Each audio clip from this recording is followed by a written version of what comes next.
Okay, what's going on, everybody? My name is Mangg, and welcome back to Hanging with Mangg. Today, we are playing Secret of Mana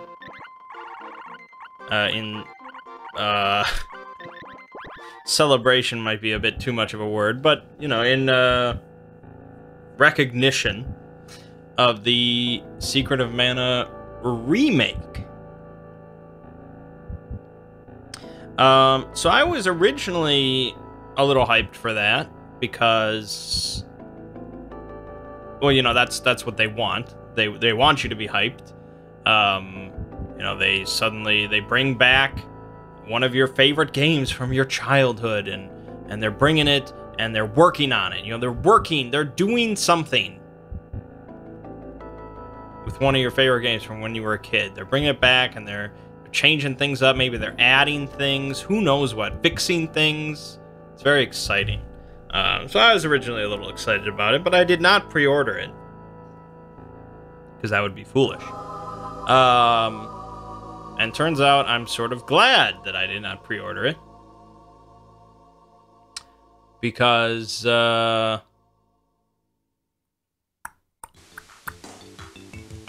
originally, like, the first day it was on Steam, I saw it had mixed reviews. I think now it's at mostly positive.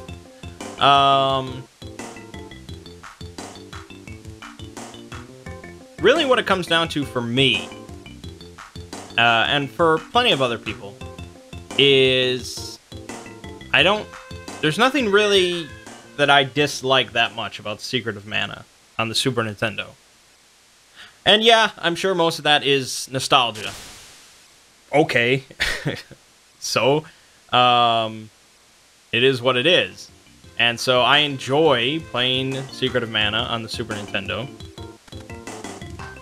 And, you know, when I said I was originally a bit excited for the remake, it's because, you know, I thought, okay, they could take Secret of Mana, they could maybe, buff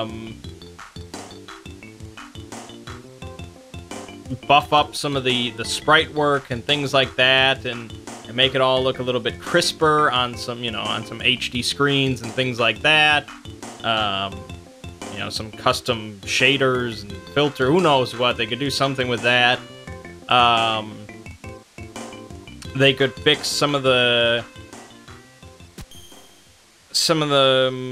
unpleasant gameplay flaws that do exist, that make the game a little bit annoying to play at some certain points and things like that. They could add new content. You know, things like that. But by itself, I don't mind, and I enjoy playing through Secret of Mana every once in a while. So really, my main... It really is just the things that they did do, which is, to the actual game, not much. They didn't do that much. So it just... There's not a big justification there, since there isn't that big of a change. Now, the big change that is there, which is the graphical update to 3D models instead of 2D sprites, I just don't care for. And that's, you know, completely subjective. Some people will prefer 3D models, but I'm just really against that whole look. To the point of, you know, for my Final Fantasy playthroughs, I picked Final Fantasy III on the Famicom instead of playing on the DS, because I just hate the look of those 3D ugh. Compared to just 2D old school look, that's just what I prefer. Now, some people are different, and so maybe the remake is a great production for them, whereas they would have no interest in playing some old 2D game like this with 3D models and all that. Maybe they can discover Secret of Mana. Good, that's great. But for me, I just see no reason to purchase it. And, you know, for me, it's just like, I'm not like, oh man, I'm so bummed out that this this remake, you know, wasn't fantastic, and I'm not getting it, blah, blah, blah. It's just, I never would have assumed that there would ever be a Secret of Mana remake. You know, so it's not like... For me, it's not really a wasted opportunity, because it's just... It might as well have never existed, and I would have been the same either way. But for some people, they're upset about it. And that is the way that it is. But I think in a lot of ways, remakes are never intended for the original fans.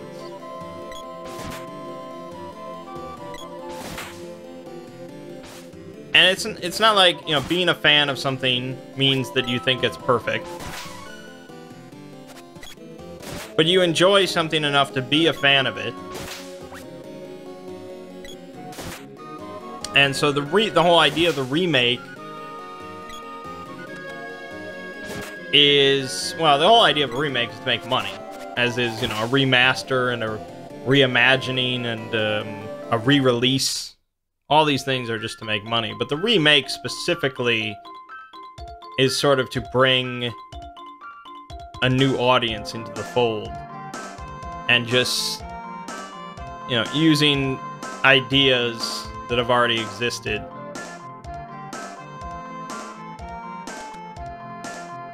I just, and they, you know, they hope that they can snag some fans of the original content and bring them in, as well as find a new audience that are like, oh, what is this Secret of Mana thing? It's this cool 3D action RPG. I should check this out. And so it's really a two-edged sword, I suppose. But it's just...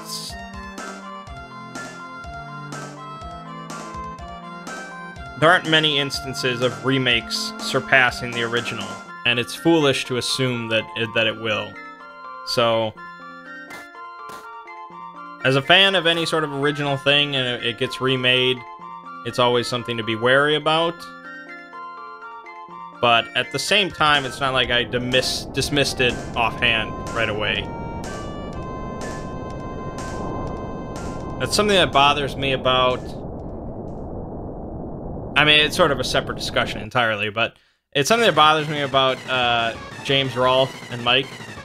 When, you know, James and Mike Mondays, Cinemassacre, all that kind of stuff. Whenever they're talking about, like, movies and things like that, or even, like, old video games and stuff, they often use the phrase, oh, you can never beat these old school things. You can never beat it.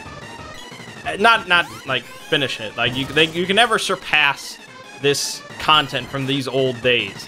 That's just a ridiculous and stupid thing to say. I really just... it bothers me anytime they say that. It's like, okay, you like the original Dracula from the 30s, but to say you can't ever beat that, it's just... ugh.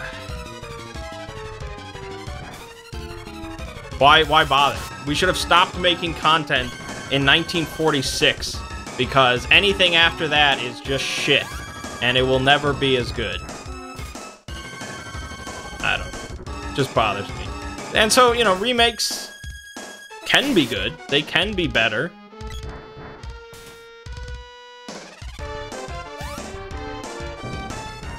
Sometimes you just have to keep an open mind. But for me, just the aesthetic of the 3D models for the Secret of Mana remake are just not something I'm interested in. But, you know, I'd be fine if they keep trying to bring back classics in fresh ways. I'm okay with that.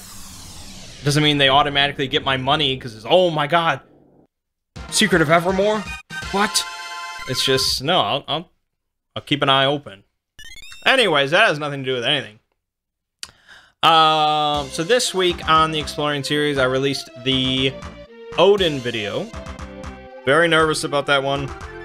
Sunday night, I made it public, and I just went straight to bed afterwards. I didn't look at my phone. I didn't want to hear anything. I was just like, screw it. I'll wake up and I'll deal with it then. If I was going to wake up to these hundreds of comments that are like, what the fuck is this shit? don't you know anything about Norse mythology? What is all, you don't know your pronunciations, you don't know anything. I would think that's a worry that almost any content creator has when they put out something new, rather than just something in their wheelhouse.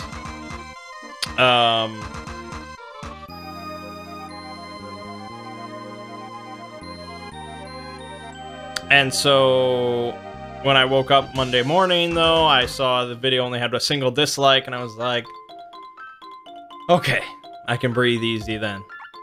I expected like 40 or something.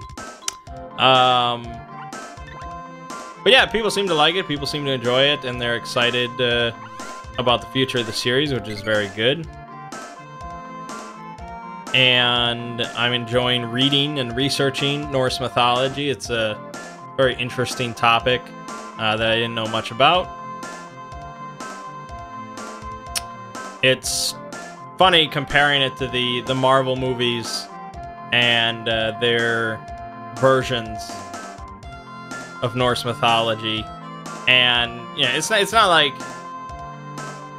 the Marvel movies are trying to be, you know, the comics, they're not trying to be accurate to Norse mythology. It's just they're doing their own thing with it.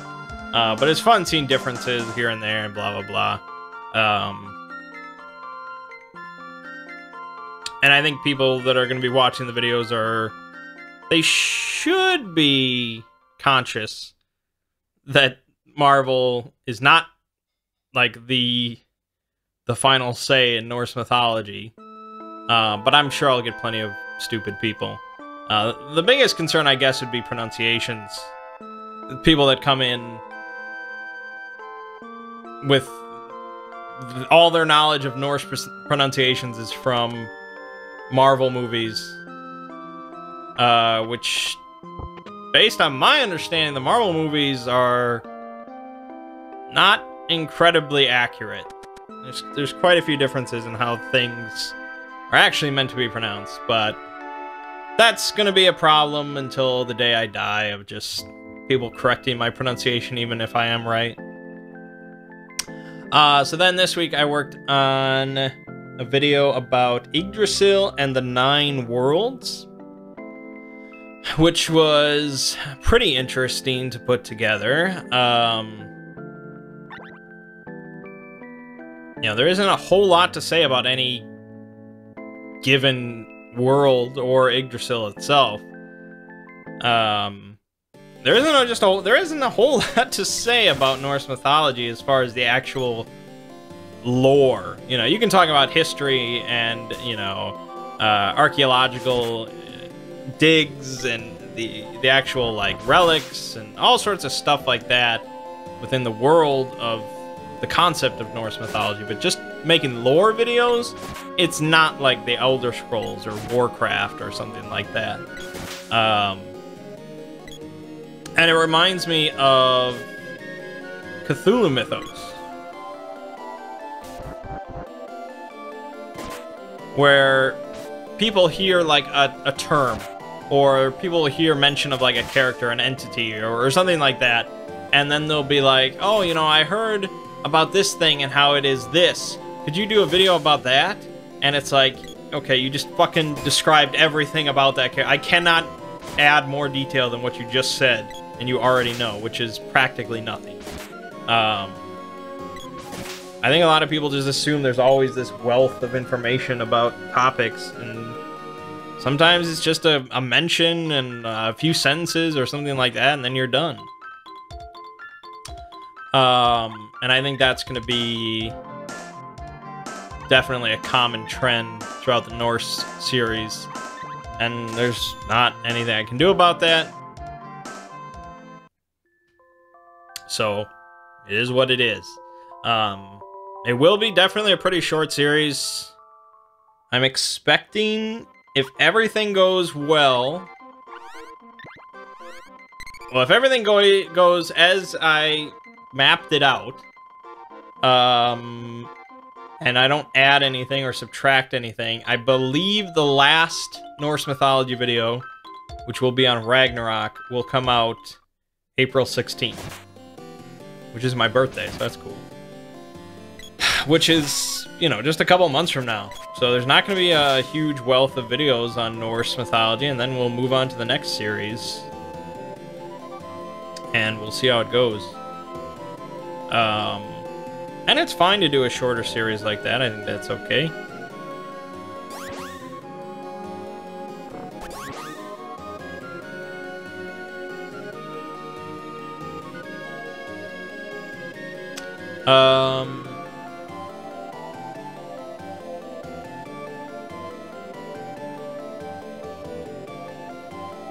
I think the next video that I'm doing is on Heimdall,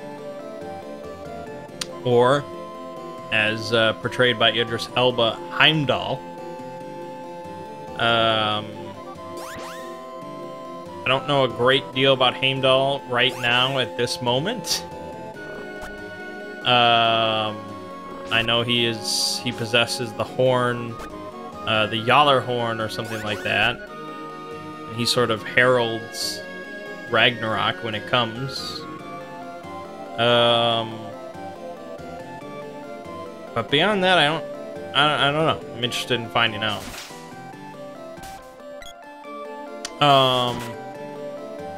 Yeah, that's where it's all at. I did end up changing my Patreon goal, because I'm like just a tiny bit away from hitting the $100 goal, which was originally that I would start putting out 2 videos a week.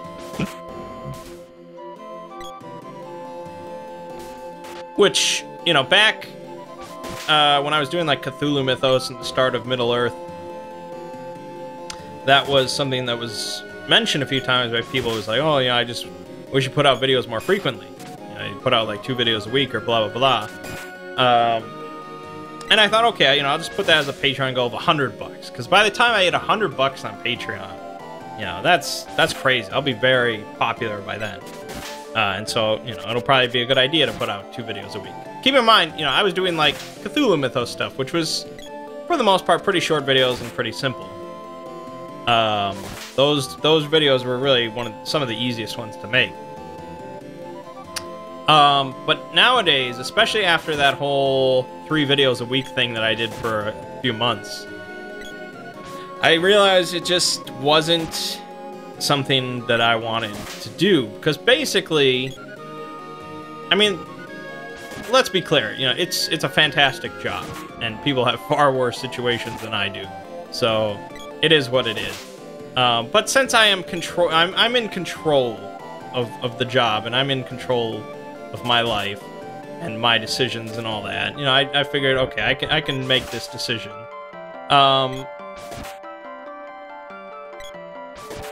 I either had 2 choices if I wanted to do 2 videos a week. I would either have to spend a bunch less time, like almost half the time that I do now, on researching and writing and editing, which would basically mean that every video that I did would get half the amount of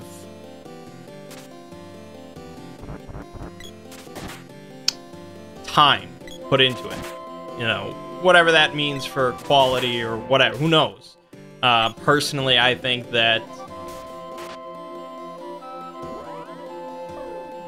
I take the amount of time that I do for each video because I think that it adds to the quality. So I would either have to cut it in half, or I would have to work 7 days a week. And then I would get about the same amount of time. Roughly. Still a little bit less, but not nearly as drastic. But it would be 7 days a week, every week, until I quit YouTube. Shit. And so I was like, yeah, I could do 2 videos a week at that pace, and yeah, I mean, it probably would make me a bit more money every month and blah, blah, blah, but at the end of the day, I was just like, I don't want to work 7 days a week. And I'm fortunate enough to be in a position where I don't have to, and I can decide, I can choose not to. So in wake of all that, I just decided, okay, I'll just keep one video a week, and people enjoy it. I'm doing all right. Why change?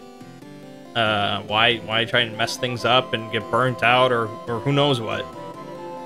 So, yeah, I removed the goal and I changed it to just, when I hit $100 on Patreon, I will start working on a video, mythology video about dragons. So it'll be all about the history of folklore of dragons, you know, in the Asian countries and how they view dragons, European dragons, all sorts of stuff I can find about dragons. Because that's been a requested video as well. And then I added a goal at 150 to do a video about the Zodiac Killer. That's also been requested. And yeah, you know, I'm sure some people would love for me to crank out 2 videos every week. That's generally what fans want, is more content. But these are the decisions you gotta make. And I think it will be fine.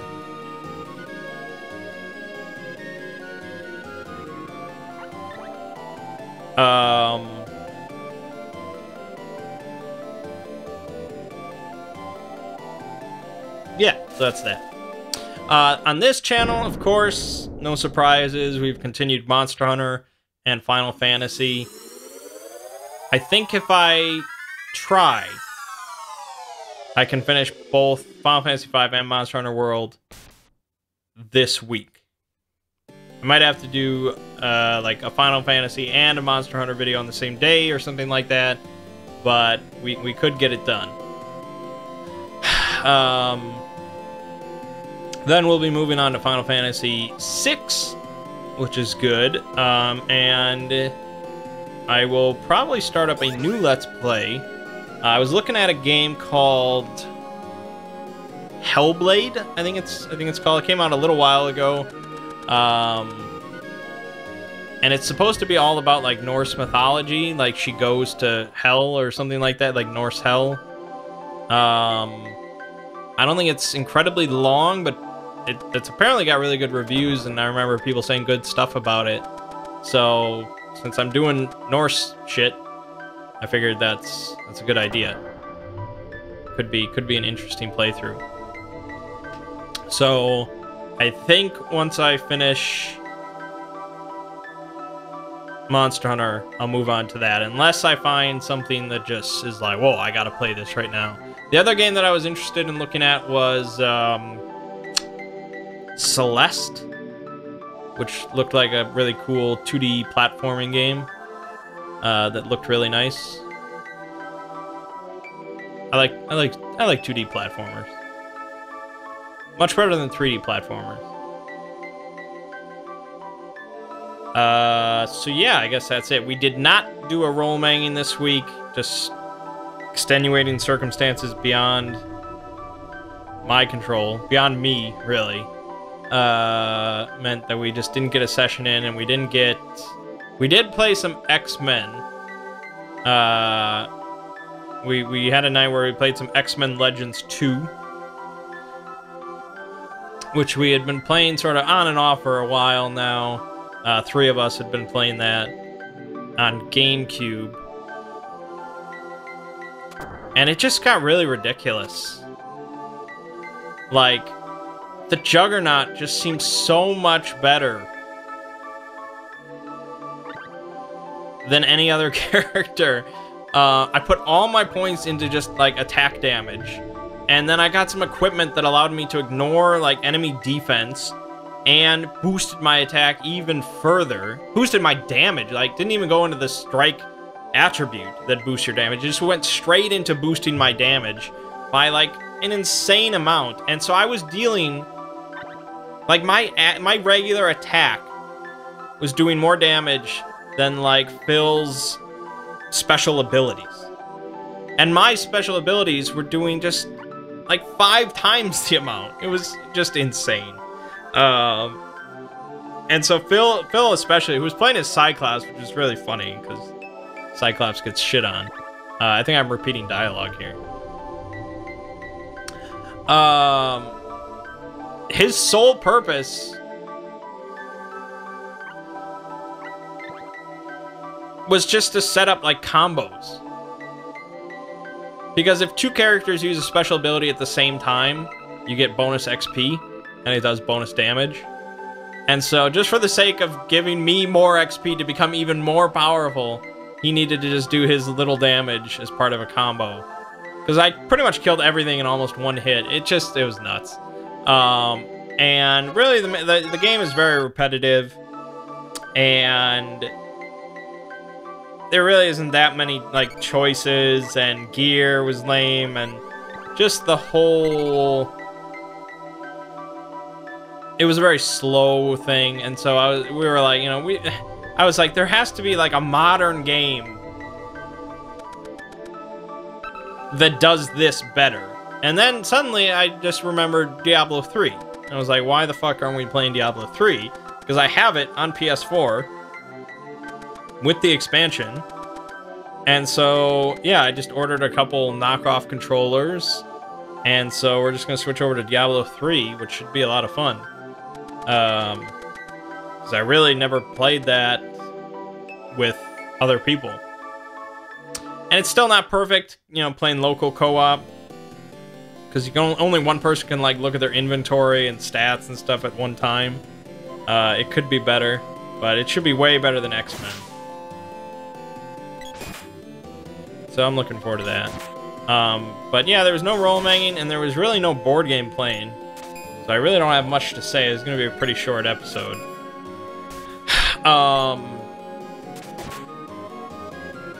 I got in my copy of Rising Sun this week, which is the new game from Simon, designed by Eric Lang.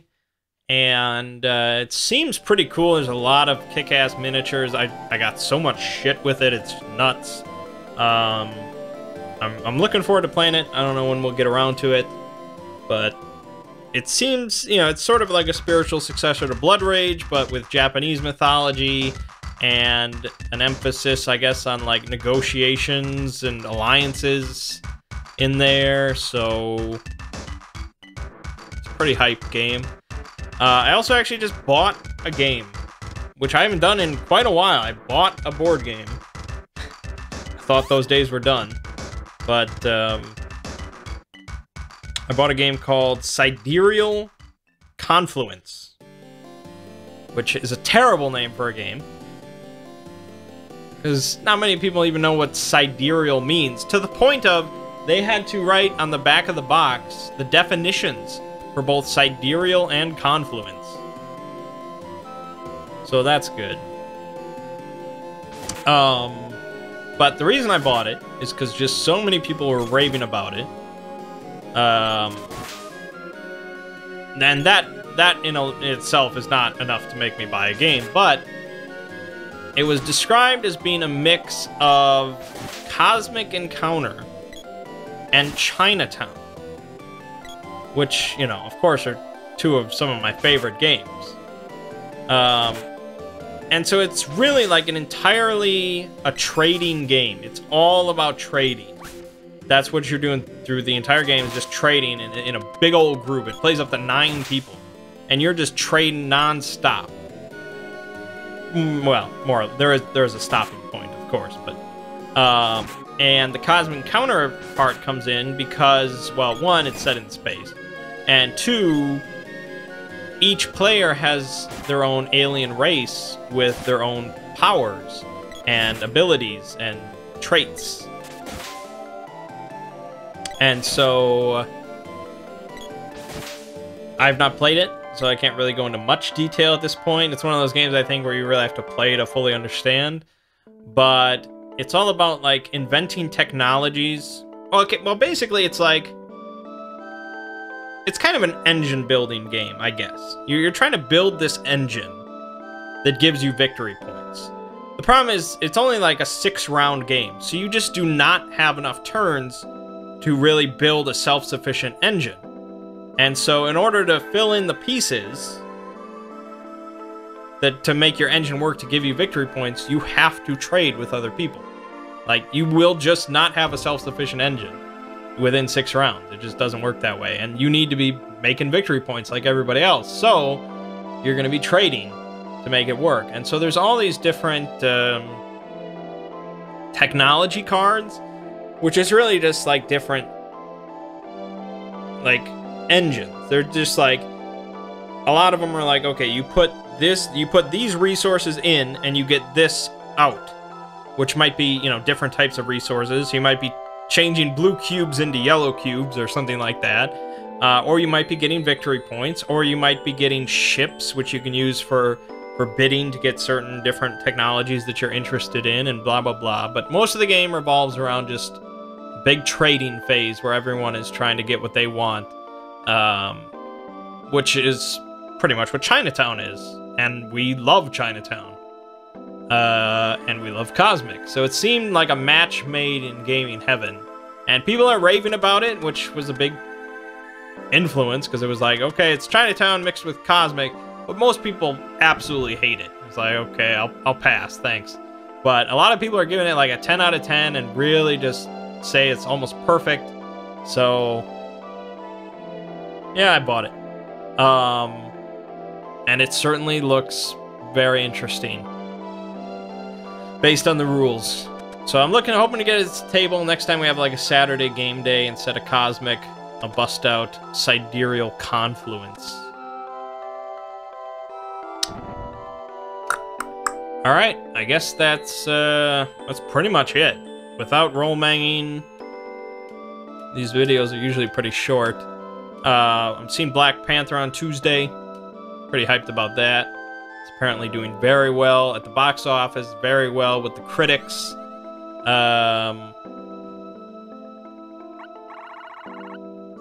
What the hell is her name originally? Isn't it like Prim? That doesn't sound right. Isn't that from like Hunger Games or something? Hold on, what is her name meant to be?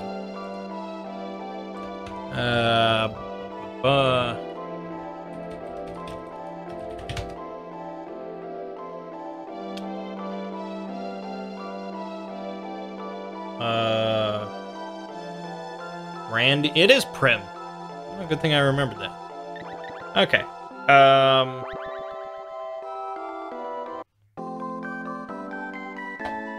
Yeah, Black Panther's doing very well. And, yeah, we'll see how I like it. I'm sure it'll be fine. We're also planning to see, Annihilation with Natalie Portman. I don't know if I've actually seen a trailer for that at this point, but I've gotten comments on certain videos on the Exploring series that people are like, oh, you're gonna check out Annihilation when it comes out? It seems really like Mythos or SCP-esque and things like that and stuff like that. And so yeah, I mean, if people describe anything as SCP-esque, like I'm all in. I'm all in for that. So I mean, it's based on a book, and I know that's always a little risky, but fingers crossed. And yeah, I guess that's about it then. I'm very hopeful there will be a roll-manging this week. Get back to Shadow the Demon Lord. We just have like 5 sessions left in that game, probably, something like that. We can actually finish a campaign. How often does that happen, where you actually conclude a campaign properly?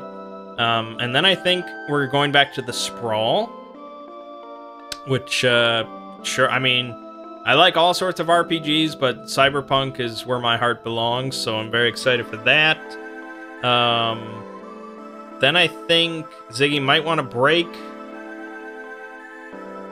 or he's running, I think, Icons again, the superhero RPG, and that should be fun. We had a lot of fun being superheroes for the first time, so now we have a bit more experience. And then I think he might want to break, and then he talked about running a Call of Cthulhu campaign, because he went to like a used bookstore and he picked up Tatters of the King, which is a campaign based around Haster and Carcosa, King in Yellow, stuff like that. And I believe, I can't remember, I think I tried to run that for some online folks. I believe. I either ran it or I played it. I know I read a few pages at the start, but I don't know almost anything about it. I think I might have played it. Ren might have ran that for a little bit. But yeah, I'm looking for... I would like to play in a full Call of Cthulhu campaign as someone other than Sloopy Dunbar. So maybe Dick Black, the Black Dick, can make a proper appearance. But yeah, we got plenty of role-playing in the future, which is good.